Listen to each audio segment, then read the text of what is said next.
Okay, let's unpack this. What if the deep, complex turmoil we've seen in the Middle East wasn't just a string of, unforeseen consequences or unfortunate decisions? What if it was, at least in part, an intended outcome? That's a genuinely challenging thought, isn't it? It completely flips the conventional script on how most people view the last couple of decades in the region. It really does. And that perspective is exactly what we're diving into today. We're wading into source material that explores this very controversial idea. Specifically, we're drawing from excerpts of Jonathan Cook's book, Israel and the Clash of Civilizations, Iraq, Iran, and the Plan to Remake the Middle East. Right. And the book's central argument, based on the sources Cook uses, it contends that things like civil war and partition, particularly thinking about Iraq, Mm. they weren't simply accidental failures of policy. The argument presented is that they were actually considered beneficial, maybe even intended outcomes by certain powerful actors. So according to the source, it wasn't just a monumental screw-up. For some people involved, it was deliberate, a strategy. That's the core thesis the source lays out. Yeah. The mission for our deep dive today is really to understand this challenging perspective as it's presented within this source material. We're going to try and extract the key arguments, the surprising claims, and the specific details the author uses to build his case. So yeah, let's get started. Okay. The book, it doesn't waste any time stating its core thesis. The prevalent view, that Iraq's civil war was just this terrible, unforeseen consequence of the U.S. invasion and bad occupation decisions. Well, according to Cook, that view is profoundly mistaken. Exactly. It argues that civil war and partition were instead intended outcomes, seen as beneficial by some specific actors involved in shaping policy. So it shifts the focus from, say, incompetence or miscalculation to deliberate design, where chaos and fragmentation are actually features of the strategy, not bugs. Wow, that is a deeply unsettling idea. So who does the source identify as these key actors holding this view? And what does it claim were their motivations? The book spends significant time laying out what it sees as Israeli motivations. Okay, so according to the sources Cook draws on, there were several strategic interests driving this perspective from an Israeli viewpoint, as presented in the book. One was to actively prevent the emergence of secular Arab nationalism. The author describes this as historically being seen as the biggest threat to Israel, and the proposed method, according to this view, to intentionally destroy the integrity of existing Arab states, to deliberately foster Sunni-Shia conflict. Break them up, basically. Set them against each other. Precisely. And the source claims that by deliberately weakening these states, leaving their populations fragmented and fighting amongst themselves, well, Israel, from this strategic viewpoint, could more easily maintain its military dominance in the region and preserve its privileged alliance with Washington. The book even uses this phrase, referring to Israel's purported role as being a kind of policeman spreading discord. The source also mentions a potential motivation related to oil-rich states, doesn't it? Suggesting maybe a desire to potentially weaken wealthy states like Saudi Arabia and Kuwait. Yeah, whose financial power could, in theory, be used to counter pro-Israel influence in the U.S. That's mentioned. And what about the nuclear issue? Oh, absolutely. Maintaining Israel's regional nuclear monopoly is presented as a very significant motivation as well. The fear being that other states, particularly Iran, could develop capabilities that might influence diplomatic processes or challenge that monopoly. The book introduces a historical dimension here, pointing to earlier strategic thinking. It mentions something called the Yangon Plan, described as a strategy for Israel in the 1980s. Yes, the author cites this plan.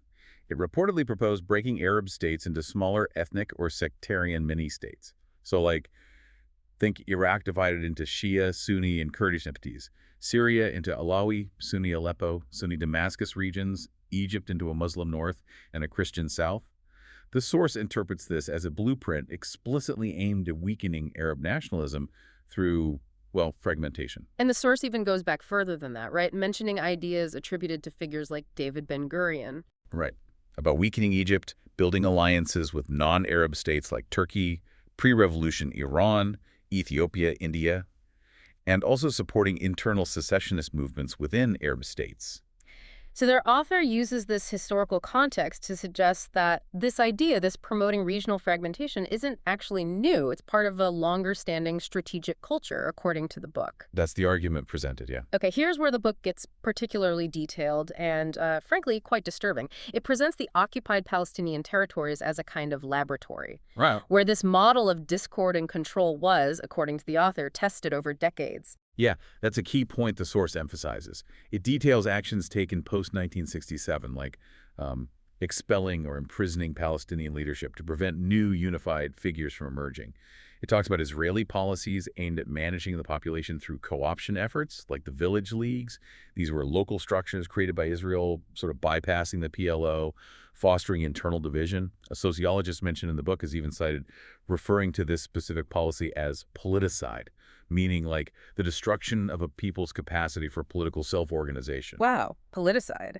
And the source claims that many within the Israeli security establishment at the time, people like Ariel Sharon, Ehud Barak, they actually opposed the Oslo Accord. From their perspective, yes. The source claims they opposed it because it potentially hindered this ongoing process, which the author describes, citing others, as ethnic cleansing and fragmentation. So after Oslo, how did the strategy shift, according to the book? Post-Oslo, the book describes the strategy shifting towards physically carving up the West Bank and Gaza, creating these isolated cantons or ghettos, severing connections between communities with, walls and checkpoints. The author quotes a Haaretz columnist who, observing this, described a shift from a potential two-states outcome to effectively a five-states plan. So one Israel and four separate, non-contiguous Palestinian enclaves. Making a unified, viable Palestinian state practically impossible. Pretty much, yeah. That's the implication drawn. And then after the 2006 Hamas election, what does the source say happened then? Well, the source discusses the international sanctions against the Palestinian Authority, the arming of certain Fatah factions, the arrest of Hamas officials. These actions are presented by the author as deliberately pushing Palestinians towards internal feuding, towards a power struggle, which did briefly erupt into civil conflict, actually, though a unity government managed to avert a full civil war. But the maneuvering continued. According to the source, yes, the machinations continued. And Hamas's eventual takeover of Gaza in 2007 is described in the book as partly a reaction to alleged attempts to arm Fatah specifically for a coup against them. So these examples from the Palestinian territories, they're used throughout the source to illustrate the practical application of this fragmentation strategy on a smaller scale before, as the author argues, it was scaled up elsewhere. That's exactly how the author frames it, a sort of testing ground. Okay, so that's the historical background and the author's argument for how this played out on a smaller scale.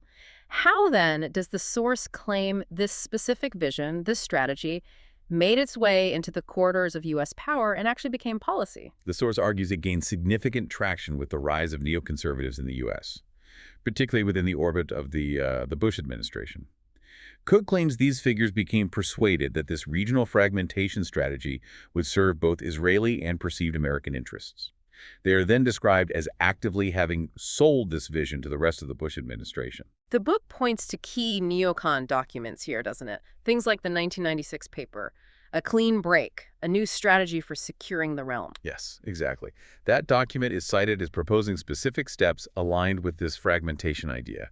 Things like weakening Syria, removing Saddam Hussein in Iraq, separating Lebanese Shia groups from their ties to Hezbollah, Iran, and Syria, and also cultivating alternatives to Yasser Arafat among the Palestinians. And there was another one, the Project for the New American Century. Right, they're rebuilding America's defenses, published in 2000, that's also mentioned. The source sees it as laying out a broader military and geopolitical strategy that the Bush administration later seemed to adopt. Okay. And how is 9/11 framed in this context by the source material? Was it the trigger? Well, it's presented not as the reason for this strategy, but more as an event that the administration, particularly the neoconservative elements within it, exploited. Exploited as an alibi, you could say, or a justification. The source argues 9/11 allowed them to create the framework of a global war on terror, which then served to justify pursuing this pre-existing strategic goal of remaking the Middle East through intervention and fragmentation. The clash of civilizations theme comes up too, right? As a way of framing the conflict. Yes. The source suggests this was used by neocons as a kind of unifying pretext to explain and justify the war on terror. The author claims this framing built upon an earlier effort by some in Israel to portray the entire Arab world not primarily through a political lens, but as being driven by, quote, genocidal anti-Semitism.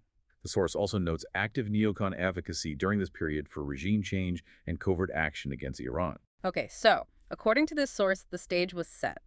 Let's turn to Iraq, which the book presents as the first major test of this strategy on a state level. What were the pretexts for the invasion, according to the source, and what does it claim about their validity? Right, Iraq.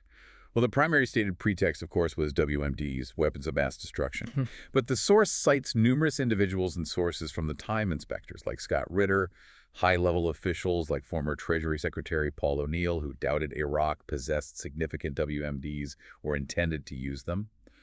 Crucially, the source explicitly states that regime change in Iraq was planned from day one of the Bush administration. That's before 9/11 happened. Before 9/11. Wow. And oil control is also mentioned as a potential underlying motive, isn't it? Absolutely. The source brings up the secretive energy task force led by Vice President Cheney. By March 2001, so again, before 9/11, this task force had reportedly documented ways to carve up Iraq's oil reserves for Western companies. The source claims that after the invasion, there was pressure put on Iraq to hand over control of its vast oil wealth via a secretly drafted oil law. This would have essentially returned control to a model similar to what existed under the British Mandate era. So the significance, according to the source, is that this suggests a pre-existing plan for controlling Iraq's key resource, independent of the WMD narrative. That's the argument, yes, that it points to other motives already in play. And the stated goal of liberation is also sharply contrasted with the post-invasion reality the source describes. Right. The source characterizes the post-invasion situation in Iraq as nothing short of a humanitarian catastrophe, arguing that it became demonstrably worse for ordinary Iraqis than under Saddam Hussein's regime. He cites the massive increase in deaths, the complete breakdown of essential services like sanitation, electricity, education, all as evidence. And getting back to the core argument here, the source's claim is that this post-invasion chaos wasn't just an accident, it wasn't just mismanagement. Exactly. The book argues that the chaos was, in fact, deliberate. Actions taken by the occupation authority, like the decisions to completely abolish the Iraqi army and disband the Ba'ath Party, these are presented as intentionally ensuring that no new strongman or central authority could easily emerge to unify the country. The author argues this vacuum was intended to be filled precisely by civil war and sectarian fighting, fulfilling the fragmentation objective. There are also specific, though often debated, casualty figures cited in the source. The author uses these to underline the scale of the disaster he's describing. Yes, the source mentions figures like the Iraq body count, which was around 70,000 civilian deaths by summer 2007. But it contrasts it sharply with more controversial figures, particularly the Lancet survey. That survey estimated a staggering 655,000 excess deaths by 2006 directly attributable to the war. Huge difference. Massive. And the source also notes a detail that the British Defense Ministry's chief scientific advisor privately supported the methods and reliability of that Lancet survey. The author uses this to lend weight to the higher estimates. And the book goes further, claiming that U.S. and U.K. officials involved in the buildup to war were not only aware Saddam likely had no WMDs, but also understood that bringing him down in this manner would inevitably lead to widespread chaos. It even points to neocon policy papers written as early as 1996 that actually predicted chaos would follow a regime change in Iraq, but framed it as potentially beneficial, suggesting this outcome was foreseen, maybe even desired, by some proponents. Okay, so Iraq as the first major application of the strategy, according to the source. Let's move on to Iran. The source claims Israel saw Iran as the more pressing danger, especially after the first Gulf War weakened Iraq back in '91. Yes. The source argues that with Iraq diminished, Tehran's regional influence grew, making it the primary focus from this strategic perspective. Israel's alleged motives regarding Iran, as presented, were centered on preventing it from developing capabilities that could rival Israel's power, particularly its nuclear program. Again, the fear, as presented in the source, was that an Iranian nuclear capability could fundamentally alter the regional balance, influence the peace process, or directly challenge Israel's nuclear monopoly. And the source discusses significant pressure from Israeli officials and neocons in the U.S. to confront Iran, either through direct attack or finding some pretext for conflict. It does. It also delves into specific controversies, like that widely publicized quote attributed to Iranian President Ahmadinejad about wanting to wipe Israel off the map. The source presents an analysis arguing this was a significant mistranslation taken out of context. It claims the original Farsi, and the quote itself, which came from Ayatollah Khomeini, referred to the regime occupying Jerusalem, vanishing from the page of time. So interpreted as more of a political or ideological prediction, not a direct military threat against the state itself. That's the interpretation offered in the source, yeah. Yeah.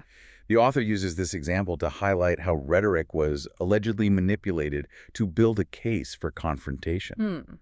And the source claims the U.S. actively blocked avenues for dialogue with Iran, even when potential opportunities arose. It cites a specific instance after the 2003 Iraq invasion. According to the source, Iran sent a document to the U.S. State Department offering broad cooperation. This alleged offer included things like full nuclear safeguards, counterterrorism cooperation, coordination on Iraq stabilization, ending support for Palestinian militias, and even supporting a two-state solution with Israel. A pretty comprehensive offer. And what happened? The source claims this offer was reportedly ignored by neoconservative officials within the State Department who preferred confrontation over engagement. The book mentions various considerations for military strikes and related actions against Iran as well, doesn't it? It does. The source discusses potential attacks on Iran's nuclear sites. It notes U.S. missile defense sites being placed in Eastern Europe framed against Iran, but potentially also aimed at Russia, and a significant naval buildup in the Persian Gulf. And it highlights instances where intelligence assessments, as cited in the source, seem to contradict the political rhetoric pushing for conflict. Right. For example, the source references assessments by figures like former Mossad head Ephraim Halevi and various weapons experts. According to the author, they viewed Iran's nuclear program and missile capabilities as either less immediately threatening primarily for show or maybe defensive in nature. It also cites Hans Blix, the former UN weapons inspection chief, noting what he saw as double standards in how Iran was treated compared to, say, North Korea. So the source uses these examples to suggest that the push for confrontation wasn't always based on the most sober intelligence assessments available. That's the implication drawn, yes. The source also brings up claims about plans to manipulate ethnic groups within Iran itself. Yes.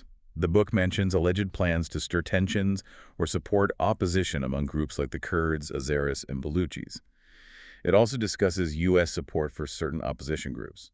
It links one specific group mentioned, the Mujahideen-e-Khalq, or MEK, to bombings in a Shia region in Iran, citing sources for this connection. Okay, so how does the 2006 Lebanon war against Hezbollah fit into this larger strategic picture, according to the sources Cook uses? The source presents the 2006 war as highly relevant, actually, related to the campaign against Iran. It suggests it might have been seen by some proponents of this strategy as a kind of dry run for a larger conflict, or maybe a necessary precursor, specifically aimed at neutralizing Hezbollah's significant rocket arsenal. Which was seen as Iran's deterrent. Exactly. Viewed as Iran's primary deterrent against an attack on its nuclear program or other targets. And the source details alleged U.S. and Israeli coordination beyond just military aid during that conflict. Yes. The book claims that Vice President Cheney and other neocon officials within the Bush administration gave a green light for the Israeli operation, and that they actively resisted international calls for a ceasefire, wanting to allow Israel more time to degrade Hezbollah's capabilities. And it mentions U.S. weapons testing. It claims that the U.S. military used the conflict to field test advanced U.S. bunker-busting bombs against Hezbollah targets in Lebanon. The pretexts for the war are listed, of course, the captured soldiers, etc., but the source focuses heavily on the impact, the consequences. It does. The author mentions the stated pretexts, the capture of Israeli soldiers, Israeli overflights, the Sheba Farms dispute, but really emphasizes the consequences, citing heavy civilian casualties and the extensive use of cluster bombs. The source reports that something like 1.2 million cluster bombs were used in South Lebanon. And the author suggests, based on other sources cited, that this might have been intended to make the area uninhabitable for returning civilians, hindering Hezbollah's return. Wow. Pressure on Syria is also discussed in this context, right? Right. Syria was labeled a co-conspirator with Iran and Hezbollah in the source. It was targeted with policies like the Syria Accountability Act. The source notes this happened despite evidence cited in the book that Damascus was, at times, quietly assisting the U.S. against al-Qaeda and the Taliban post 9/11. So from the perspective the book explores, Syria needed to be transformed from an ally of Iran and Hezbollah into an obstacle, part of that anti-Iran strategy. That seems to be the logic presented, yes. The source describes a broader strategic shift happening around this time, too, moving away from supporting reliable, strong men in the region towards deliberately weakening central states. Is that right? Yes, exactly. Instead of propping up central governments, the tactic, according to the source, became about undermining them and manipulating sub-state actors, Yeah. whether that's Sunni jihadis, Hezbollah, or even the Taliban, using arms, funding, political favors to advance fragmentation and conflict. And a key part of this tactic, as described in the book, is deliberately deepening those Shia-Sunni fault lines. Absolutely. The source lays out the strategy of backing so-called moderate Sunni regimes, or groups against perceived extremist Shia groups linked to Iran. The goal, as presented, being to exacerbate ancient sectarian tensions to further fragment the region and isolate Iran, playing one side off against the other. The source also highlights concerns and warnings coming from regional players themselves, like Saudi Arabia and Jordan, about this whole approach. Yes, the book includes specific examples.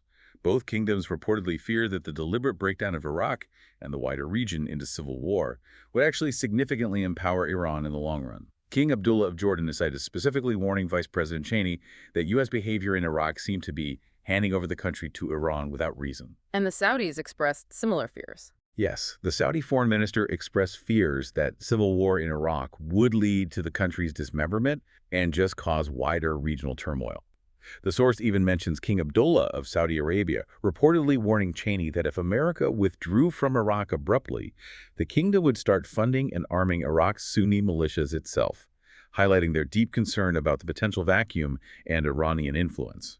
This all brings us to a really complex question the source grapples with. Who or what was the real driving force behind U.S. policy in the Middle East during this period? Right. The book presents the well-known Mearsheimer-Walt thesis as one perspective it engages with. As described in the source, this thesis argues that U.S. policy in the Middle East is driven almost entirely by domestic politics and the influence of the pro-Israel lobby. According to this view, the lobby prioritizes Israeli interests, sometimes over U.S. interests, leveraging its financial power and actively working to marginalize or label critics as, anti-Semitic. But the source doesn't just present this thesis unchallenged, does it? It explores counterarguments and nuances, too. Exactly. The book itself raises questions about the simplicity of that explanation. It asks, for example, if the lobby is the sole driver, how do you explain the very different policies towards Iraq pursued by earlier presidents like Bush Sr. and Clinton? And how does that thesis fully account for the motives of prominent non-Jewish neoconservatives, people like Dick Cheney or John Bolton? So alternative or perhaps intertwined motives are suggested in the source material. Yes, the source proposes other factors at play. It suggests that the passionate attachment felt by many in the U.S. towards Israel wasn't just lobby-driven. It also grew significantly after Israel's perceived military effectiveness in the 1967 war. And Israel was also seen as a vital, reliable ally during the Cold War. The book presents the relationship dynamic as being mutually beneficial. In many ways, the U.S. gained access and influence in a critical region, while Israel gained access to advanced arms and crucial diplomatic support. There's also that idea revisited about potentially undermining the oil states. Right. The source suggests that part of the strategy might have been to weaken the financial power of oil states like Saudi Arabia and Kuwait, whose wealth could potentially be mobilized to oppose Israeli influence on the global stage. It even raises the idea that the conflict, from this perspective, could be viewed partly as a clash of civilizations played out in the realm of international finance, disrupting the flow of petrodollars. And U.S. interests in direct control of oil resources themselves are brought up again as a factor. The source points back to Cheney's Energy Task Force and broader U.S. strategic goals, preventing rivals like China or a strong independent Iraq from gaining significant control over global oil supplies is mentioned as another intertwined motive. So the book's view on influence isn't really a single, simple answer then. No, not at all. The author concludes this section by emphasizing the complexity of the dynamic. It's presented as not just a simple one-way influence street, but a complex interplay, involving perceived mutual strategic interests, the acknowledged power of the lobby, specific ideological goals held by key individuals, and underlying economic interests like oil, all kind of working together in a dynamic, perhaps messy way. Wow, okay. That is a comprehensive and, again, a deeply challenging perspective that these sources present. The instability and fragmentation we've seen across the Middle East, Hmm. so often viewed as just a tragic, accidental failure of policy, might have been, at least from the viewpoint of some powerful actors, the book identifies a strategic objective, explicitly aimed at reshaping the region. Yeah, it lays out the author's case covering the purported Israeli strategic goals, maybe rooted in historical thought, the alleged adoption and promotion of this vision by neoconservatives in the U.S., the use of conflicts like Iraq and Lebanon as testing grounds or necessary steps, and the deliberate fostering of sectarian and ethnic divisions as a core tactic.